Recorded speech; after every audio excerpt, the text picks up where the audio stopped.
Hello মিস্ত্রি ভাইদেরকে বলছি, দেখো আমি মিলিয়ে দেখাচ্ছি। এটা 6.99 রড কিনা দেখে নাও। 6.99। এই দেখো আমি এখন বর্তমানে 10 mm, এই যে 30 mm এ কাঁটা ধরেছি, তো 30 mm ফেরেস। আর দেখতে পাচ্ছ এখানে 7, মানে এইটা হচ্ছে 30 আর এইটা 10, মানে 40। তো 40 মানে 10, 10-এর জায়গায় এই দেখো 6, ঠিক আছে। এই যে ধরো 6 আর এইখানে 6, এই দেখো 6 আর 6.99, এই দেখো দেখো 7 থেকেও একটু কম।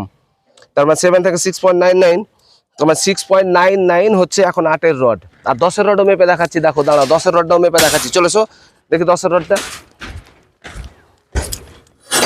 এই দেখো এটা একটা 10-এর রড। তো এবার দেখো 10-এর রডটাও দেখে নাও। এই দেখো 20-তে দেওয়া আছে 20, আর দেখো সমান 10, এই যে দেখো 10, 20 সমান 30, আর দেখো 30। 10-এর রডটাও 8.99, দেখো 1 mm কম। তার মানে 8.99। তাহলে হিসাব করো যে রড তাহলে কোনটা ব্যবহার করবে, এইটার নাম করে চলছে। কিন্তু ভাই এইটার ছাদে 8 mm রড, ছাদে শুধু ছাদে 8 mmটা দিও না, 10 mmটাও দিও।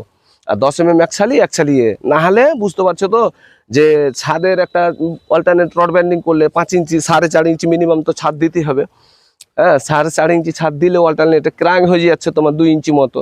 2 ইঞ্চি নিচে 1.5 ইঞ্চি ক্লিয়ার, মিনিমাম 1.5 ইঞ্চি নিচে, আর বা 1 ইঞ্চি যাই হোক দেওয়াও, যেরকম পারে ভাই। তো 1 ইঞ্চি ওপরে নিচে 1 ইঞ্চি, তো 1 1 2 আর 2-এ তারা 1/2 ইঞ্চি তো হবে না, 1 ইঞ্চি ওপরে দিলে হবে না। তাহলে মিনিমাম 4.5 ইঞ্চি ছাদ, 4.5 ইঞ্চি ছাদ ঢাললে আমরাকে কিন্তু অবশ্যই এই 10-এর রডটা ইউজ করতে হবে বেশি। 8-এর রড ইউজ করলে হবে না। এখন 8-এর রডের ওইটা ঝাঁটি রড হয়ে গেছে, ঠিক আছে। তাহলে তোমরাও এইরকম ভাবেই করিও কাজ।